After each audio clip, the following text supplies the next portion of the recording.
Well, welcome, Alain. Thank you so much for joining us today. It's a pleasure. We'd love to start today by talking about traditional notions of success as they're usually understood.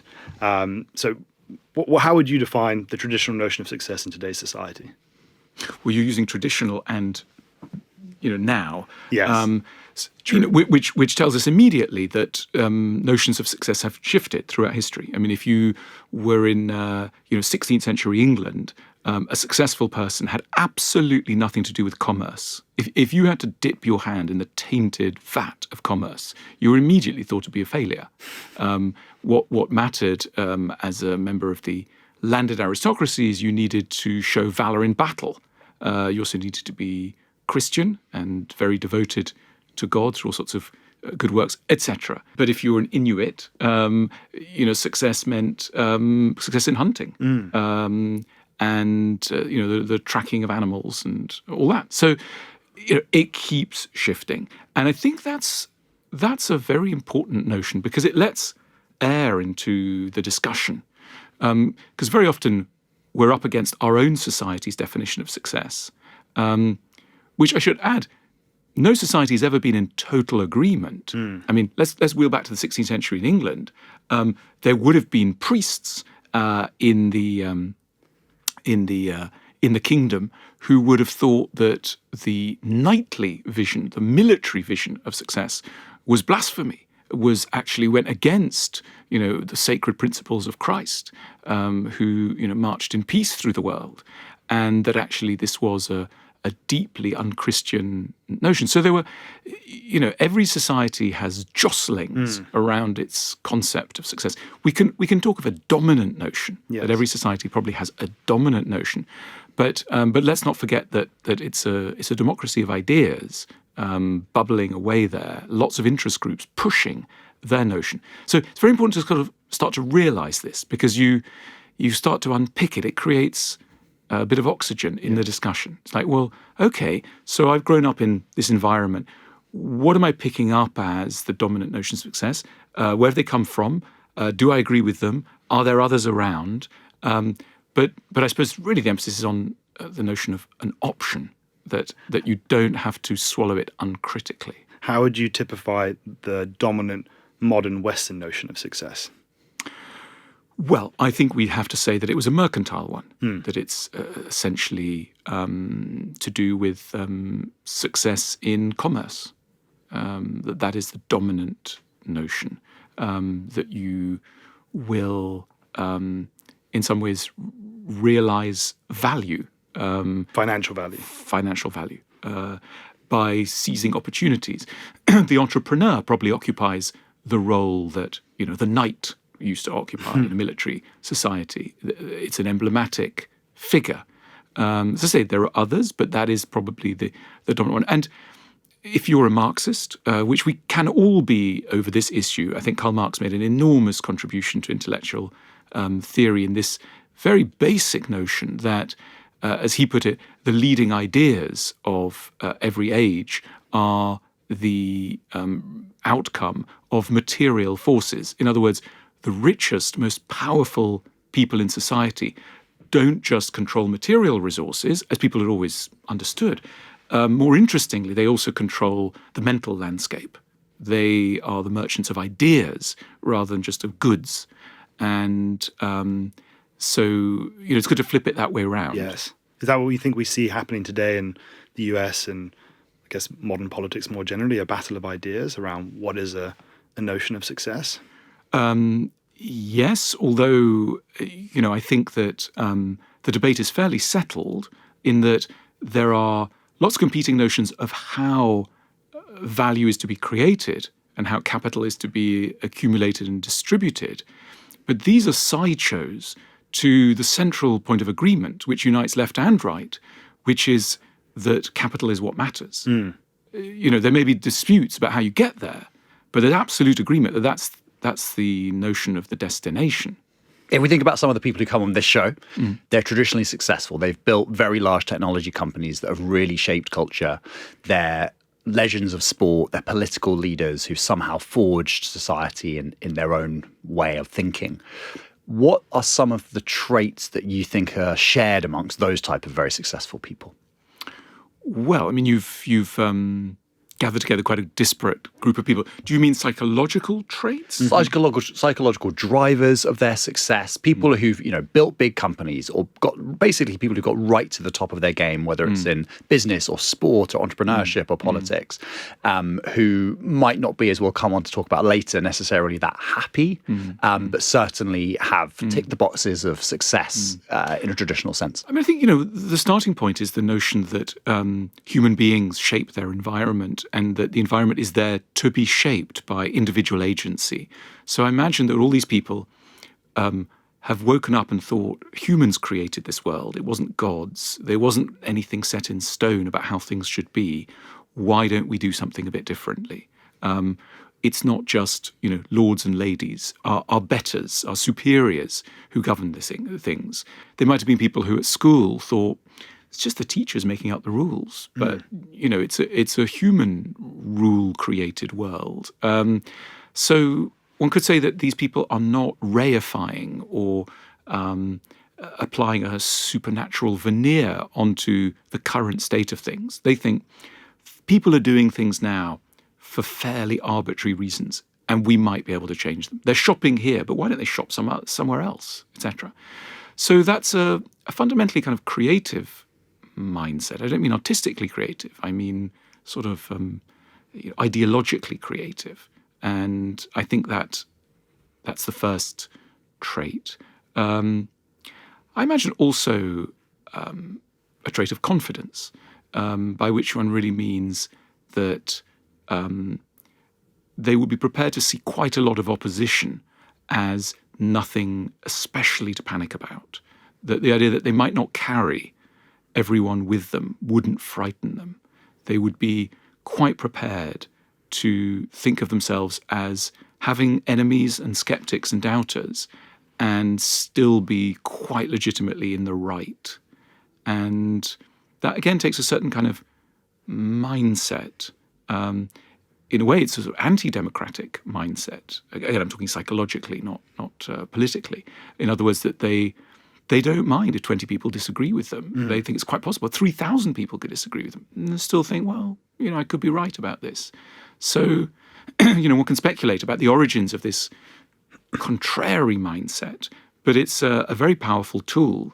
Of course, it has degenerate versions where somebody insists on not observing the genuine signals of reality.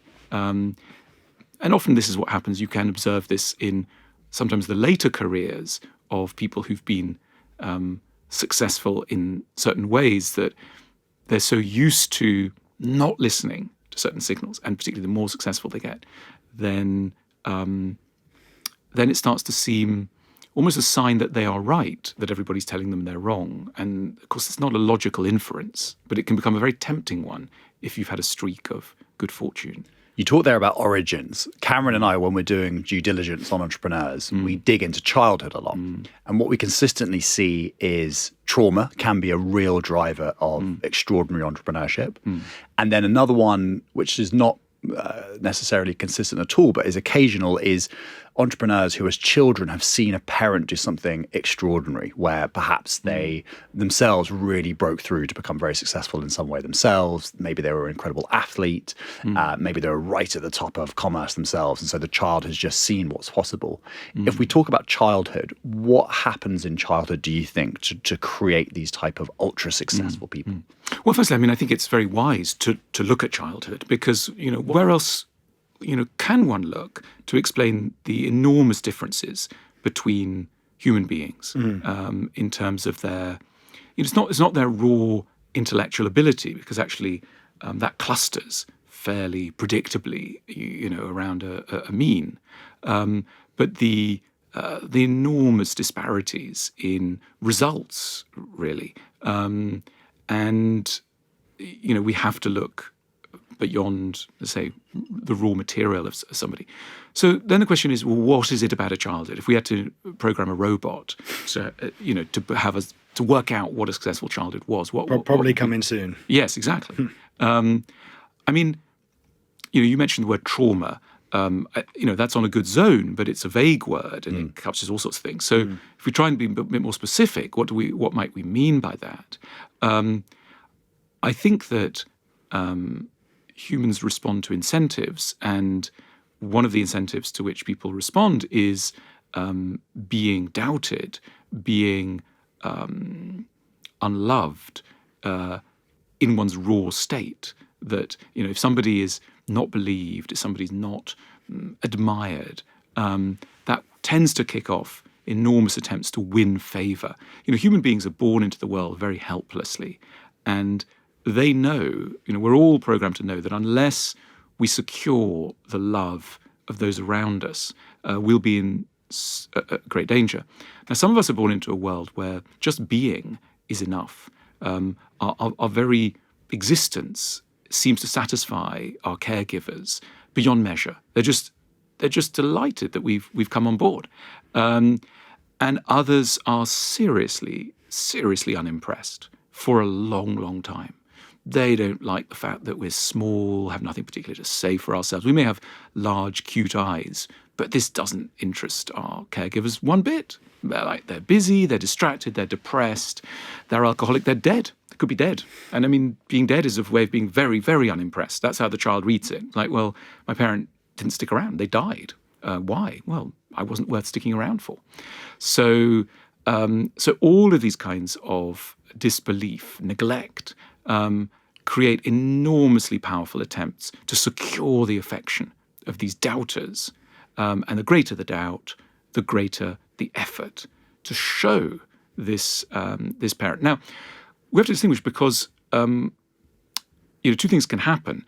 You could try to get noticed by being very destructive, and this often happens. You get children who throw rocks through the police station window. What are they trying to do? They're trying to get noticed. They're using criminality as a status reward system, which it can be used. It's perverse, but it happens. People will fail their exams, graffiti the school, etc. It's a desperate bid for love, for help. Shoplifting is another classic one. Stealing.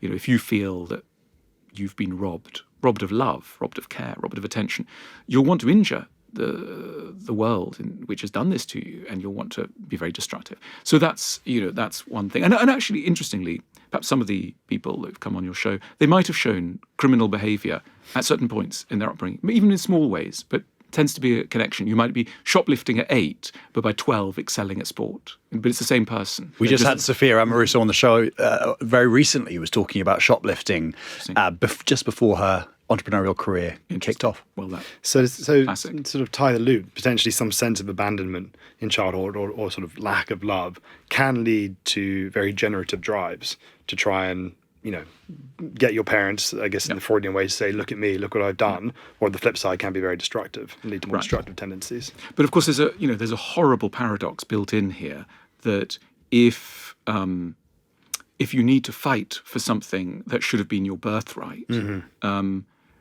when you get it, it will merely remind you of your original injury and your original theft. Right. It won't satisfy the thing that the ache that you really have, which is why it'll never be enough. Well, A, it'll never be enough, and B, when people say don't retire, they say to entrepreneurs, don't retire. What I think is really meant psychologically is don't stop, because if you stop, you will notice that you've been trying to fill a hole which can't be filled, and you will fall prey to such despair and such agony that it might kill you. It's not the retirement that kills you. This sort of language of like, you'll get bored. No, you'll get sad. You'll realize the tragedy of your existence. And so in that case, perhaps better just to keep running. But of course it becomes poignantly futile. Somebody's got 100 million and then they got 200 million and then 400 million, and then you think, what's going on? And a lot of these very successful people will invent a kind of futile pseudo-necessity. And they'll say, I need to do it for my employees, or I need to do it to, I'm just trying to, aim for a benchmark. I'm just keeping up with others, and it sounds almost sensible until you look at it. You run the School of Life. Maybe we can talk a little bit about that. How do we raise children? We're both father to two children. So how do we raise children who don't have that kind of samsaric dynamic in their life? Well, it is a huge question, because you want motivation, but you don't want the sick kind of motivation. You don't want the paradoxical motivation, which is going to wind up in, despair, etc. And so I think the idea of suggesting to one's child two things: firstly, that they are loved; secondly, that there are things they could do better. That who they are right now is not the sum total of what they could be, but there are other things to aim for.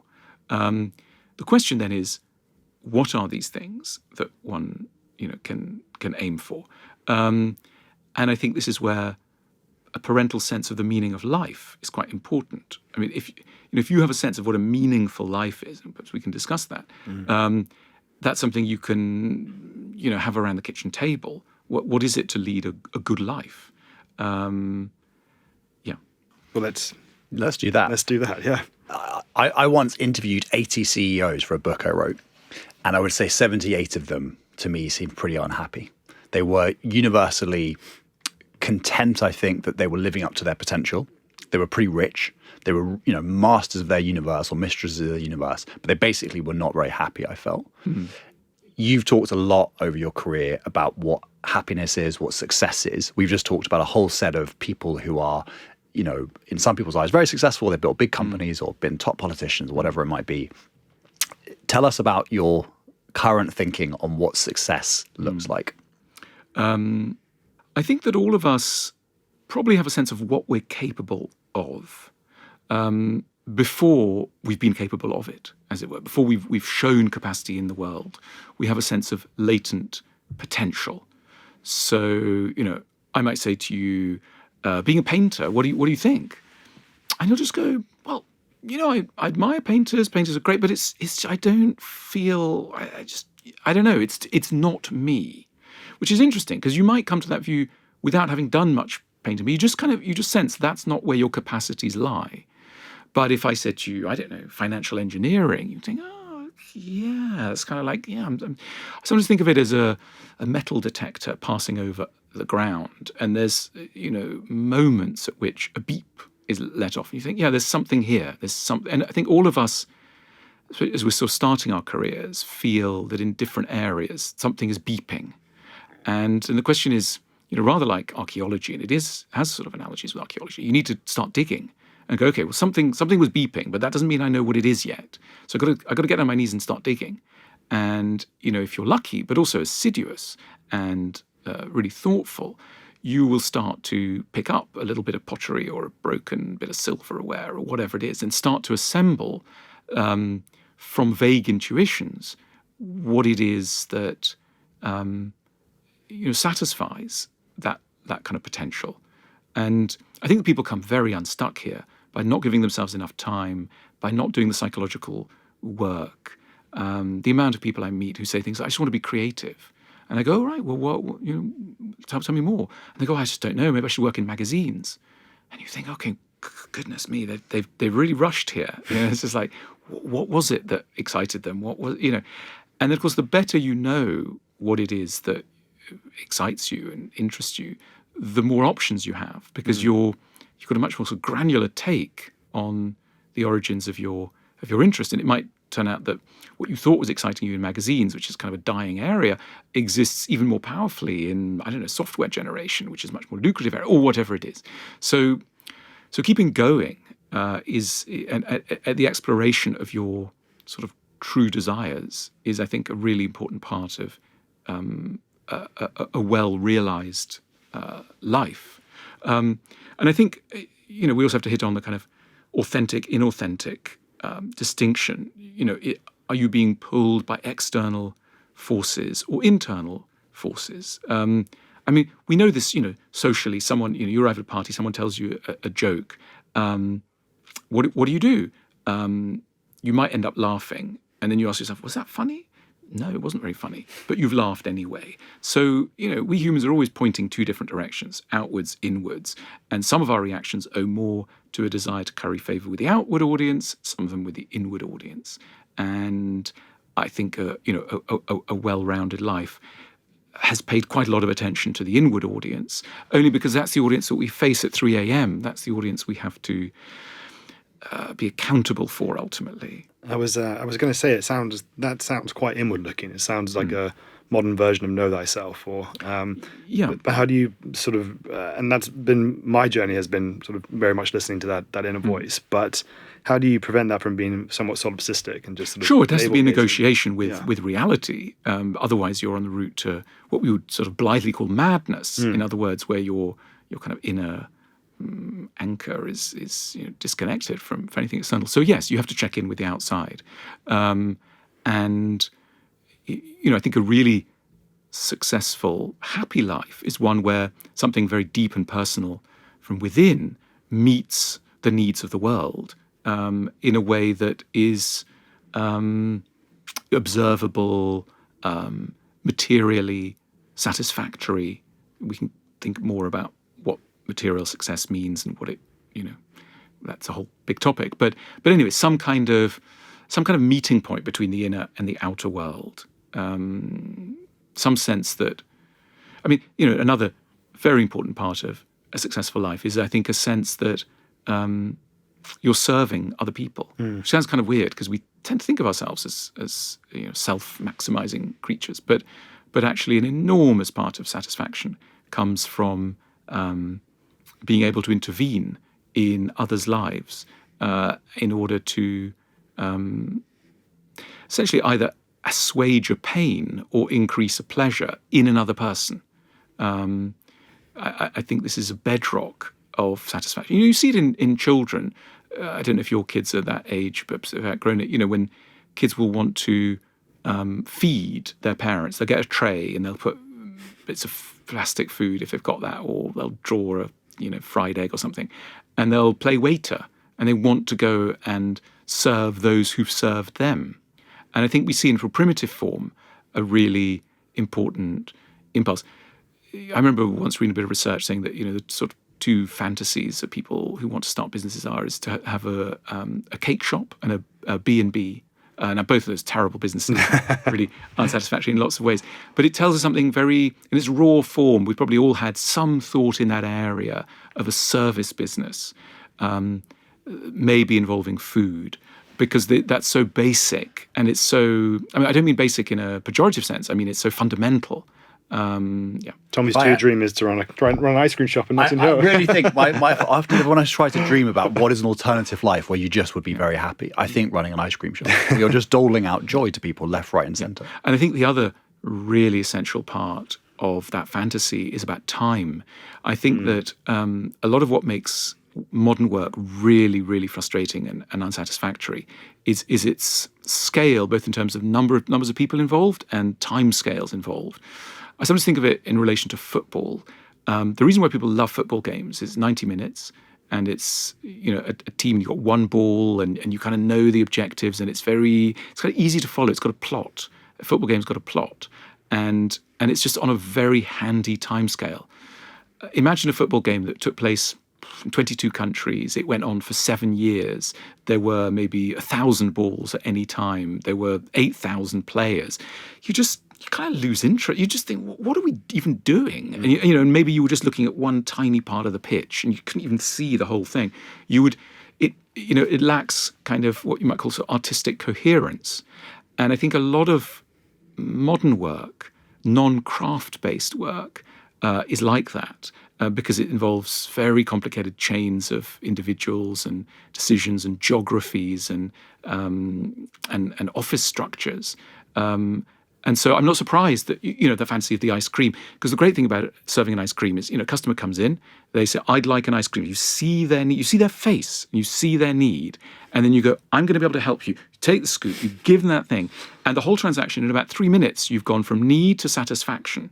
And that's brilliant. I mean, it's a telescoping of what might otherwise take years and be nebulous when you kind of, I know, people who are in finance, etc., they are satisfying needs. They're not disconnected from reality. They are doing things, but the chains are very, very long and very abstract. If we talk about another form of retail, most people in this country, or the biggest jobs in this country are retail and call centers. Those where the vast majority of the population are working in those type of jobs. And it's not the type of retail where you're doling out a nice ice cream. And it's call centers where you're dealing with people that are pretty annoyed, and then you're on the clock to answer the next call.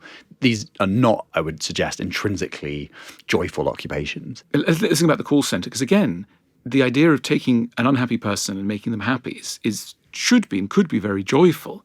But there's a disconnect, isn't it? That first of all, it's completely anonymous. You don't know who the person is. The person in the call center is probably disconnected from the organization to which they're answerable, etc. So it's not that the job itself has to be awful, but it's like so much of modern work. It's an expansion of a moment. What should be a moment within a set of processes. I mean, you remember Adam Smith's famous visit to the pin factory, birth of capitalism, the birth of the division of labor, where he observes that in a modern pin factory, each person can be doing a very tiny job, and so long as they're all working in coordinated movement, then they can achieve so much more than an artisan. And that's absolutely right. But what Smith was missing out, and what later kind of observers of capitalism have kind of struggled and in different ways tried to express is, yes, but it makes life much more boring and horrible. So we're richer, but we've really paid a very, very high price as we move from this artisanal world, which is why alongside the modern world, there are such fantasies of the artisanal world because it genuinely picks up on certain centers of satisfaction much more accurately. Tell us about why you worry about this concept that you can be anything you want to be, you can achieve anything. Look, like a lot of optimism, it carries dangers, because what do you do when it doesn't work?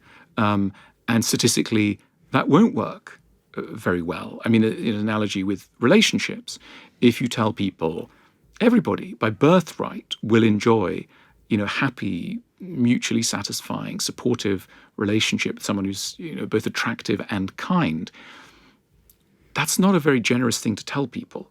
We don't do this in relation to sport. We don't tell kids everyone can be a great footballer. And most kids growing up are quite realistic. They may want to be a footballer, but they know the odds. I mean, the odds are, if you're going to play top-level football, it's one in many millions, literally many millions. And so you don't grow up expecting that you're going to play in the Premier League. You just don't. You might fantasize about it, but you don't expect it.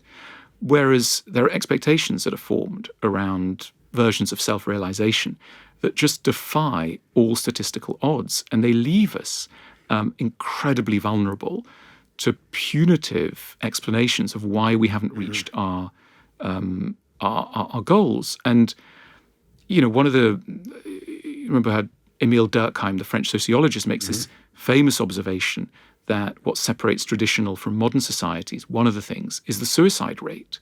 That traditional societies have lower suicide rates than modern societies, and this haunted Durkheim, who wrote a whole study of this. And the essential argument is that so-called individualistic modern societies place an enormous amount of responsibility for individuals' fate on the individual themselves and their decisions, and thereby increase the pressure unbelievably, and the sense of responsibility, which may eventually lead people to crack. Was his other big argument that we no longer have sacred spaces? Was that Durkheim? Absolutely. It's the notion of the religion, of the religious, the divine, which creates a kind of a suprahuman realm in which the deficiencies of humans are contextualized, absorbed, attenuated in some way, because, in the old Christian world, the king would bow down to an image of Christ. The most powerful earthly ruler would be aware of a divine world. And I think it was John Ruskin who said that if you want to look at what a society believes in, look at what the most dominant buildings are on the skyline. And for thousands, hundreds of years, the most dominant buildings were religious buildings around Europe. If you look at the skyline of most major European cities, it would always be a cathedral or a church, a spire. And nowadays it's insurance companies. Some might find insurance spiritually enlightening. but it's really about relativizing human achievement. Yes. If humans are gods, and we have secularized the divine, and we have turned ordinary humans into deities, we attribute to them many of the qualities to which in the past we would limit ourselves to referring to deities as, and this creates a lot of tension. I mean, think of ancient Greek culture. So the ancient Greeks were obsessed by hubris, by the notion that humans run into problems when they forget that they are not gods. So, there's the world of the gods, and then there's the world of humans. And, whether you're reading Herodotus or Herodotus' histories, or you're looking at Sophocles' plays, or you're thinking about myths like that of Icarus, etc. It's always the same thing. It's, you're climbing too close to the sun. You think you know what you're doing, you think you've mastered it, and you haven't. Now, the Greeks are there's a bit of schadenfreude in there, and the truth is that sometimes people can fly right up to the sun and nothing bad happens to them. The question is, what happens to people on the ground when a human's got up close to the sun? It makes everybody feel awful, because most humans don't fly that close to the sun.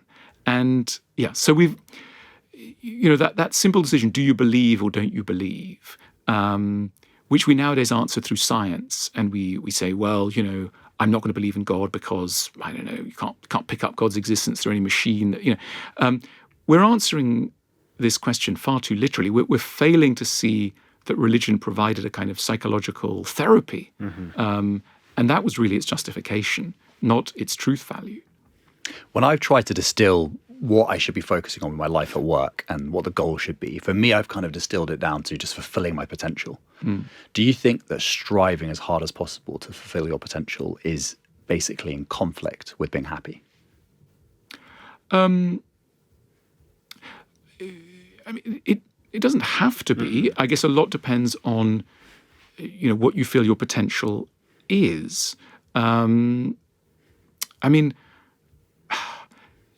is it possible that one's sense of potential is always unrealistic and is always in excess of anything that could bring satisfaction? I'm not sure. I'm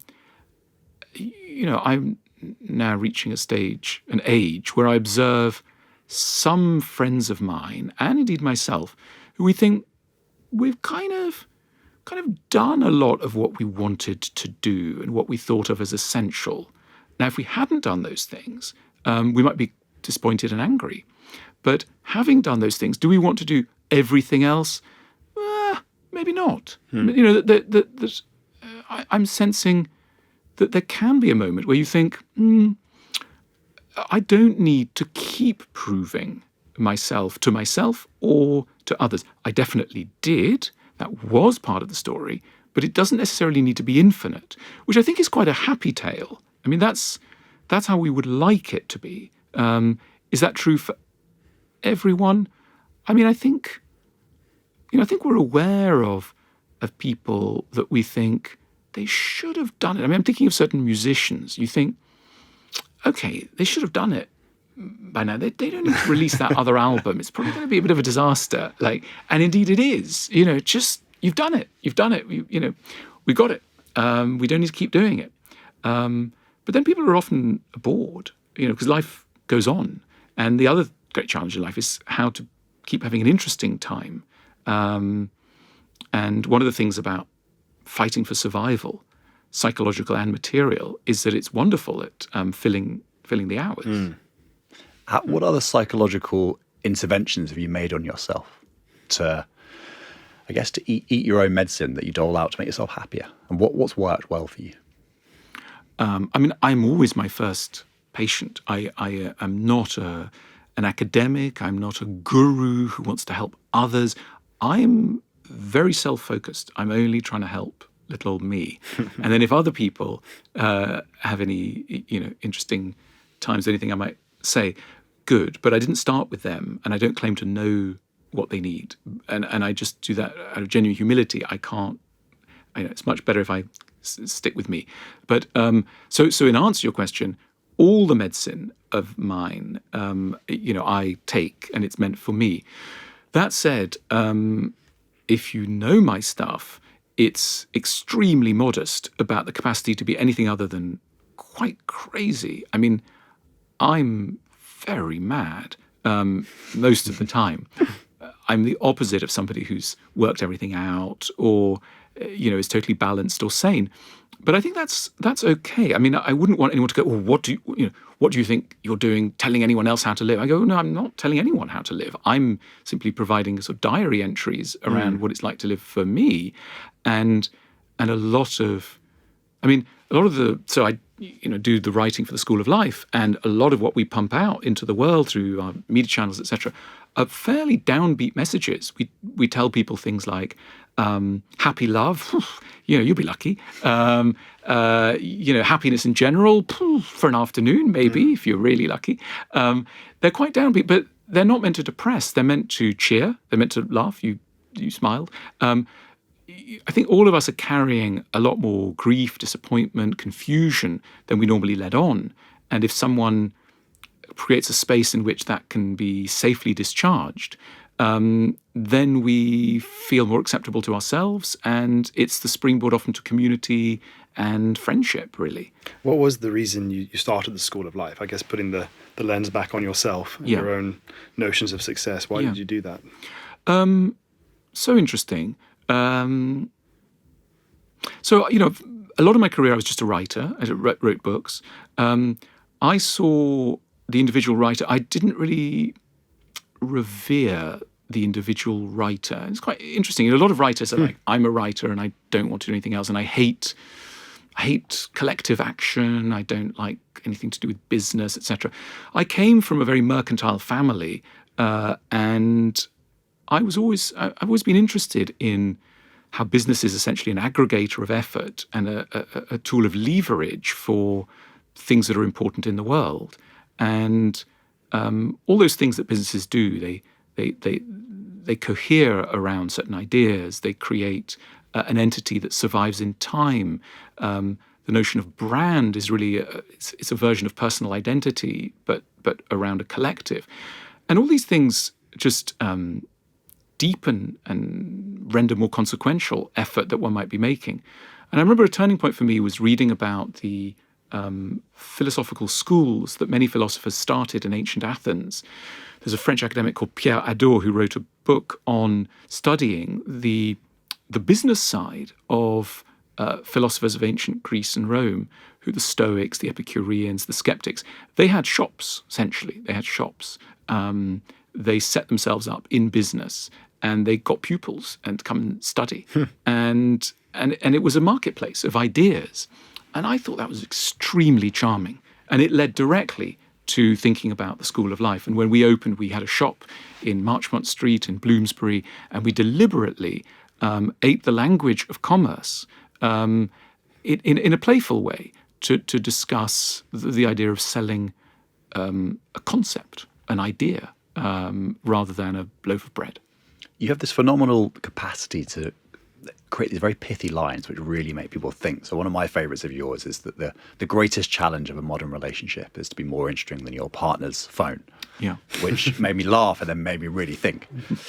What do you think is the key to all the success you've had? You have, this huge following, and now particularly on social media, your clips are everywhere. People, I think, have a real desire to listen to what you have to say. What would you ascribe your success to? Look, first of all, it's an embarrassing thought. It's a nice thought, but it's a worrying thought for complex reasons. I'm thinking of Icarus. But I think I try and stay very honest to what I'm feeling. Really, I think that's the lodestar. I've got a relatively good sort of bullshit detector of my own thought, and especially as I've got older, I've tended to, when I write, I tend to write only really when the need comes, when it comes from somewhere deep within, and it's very heartfelt. And I need to write rather than want to write or have to write to fulfill some brief. And so I'll tend to write at odd times of the day, often in the middle of the night, often the early morning. And it just comes out very quickly. And I more and more leave it the way it comes out. It's unadorned. I'm not trying to impress anyone. I'm not trying to footnote it. I'm just putting it out there. And social media is a good mechanism for that. It kind of rewards a certain sort of authenticity, I think. And it mirrors what I'm trying to do creatively. You know, I remember in the days, you know, when I started, and there's concept of a book, and I remember very early on my editor saying, well, a book's about 300 pages. Thought, because I quite want to write a book that's 20 pages, because that might be all I have to say. Why do you have to pad out for another 300 pages? Why is every book 300 pages? It doesn't need to be. And if every book's 300 pages, you know by definition that some people have cut themselves short and some people have gone on too long. It's not possible that every expression of the human spirit comes out in batches of 300 pages. And I think we're living in a much more, it mirrors other areas of kind of greater authenticity in modern life, but we're able to say, yeah, maybe it's only 15 lines, but it's important lines. And let's stick with that. My tutor at university was a poet called Craig Raine, who published a book of his essays, which he titled More Dynamite. So he certainly didn't lack any confidence. Do you have to have an enormous amount of confidence to put these thoughts out there? No, I don't read it as confidence. I think it's a psychological imperative. I think writing and expression is one of those things that's quite basic to our constitution. I mean, I can do a bit of psychoanalysis on me. I had parents who really were not interested in anything I had to say as a child.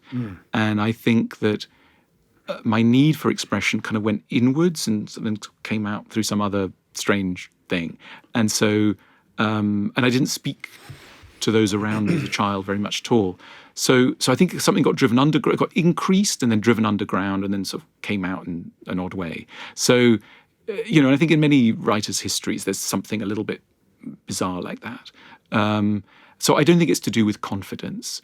And I think it's just to do with psychological makeup. I'm sure the things that you do are not really, you don't, I don't know, it's like the proverbial, you know, walking off a cliff. If you look down, you'll fall. You're not really looking down. You're looking at where you're trying to get to.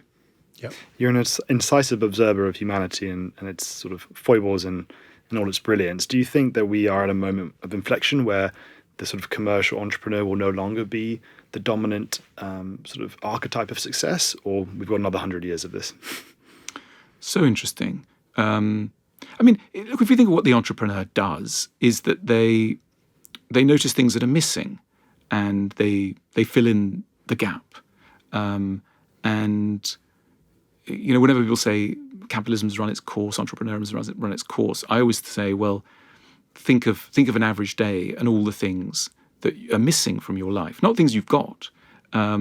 I mean, you can observe lots of things that we've got enough of. Breakfast cereal, you just don't need another breakfast cereal. There's still people launching breakfast cereals, but we've got that bit of the market cracked. But unhappiness stalks us in so many subtle and complex ways. We're bored, we're dissatisfied, we're in agony, etc. And every business is an attempt to kind of respond to an area of dissatisfaction. I mean, in consumer-facing ones, and there's an awful long way to go still, because human nature is so complicated. And so the history of commerce tracks the history of, in a way, human self-understanding as well. It's a version of our attempt to understand ourselves, commerce, because we're really trying to satisfy one another. That's got a huge way to run still. Fascinating. Alan, it's a beautiful spring day in London. We could talk for hours, but we should allow you in the hope of happiness to go and enjoy a beautiful afternoon. Thank you so much for joining us on Giant Ideas. Thank you. What a pleasure. If you like the episode, don't forget to like, subscribe, and follow the show, and you can find many more Giant Ideas wherever you get your podcasts.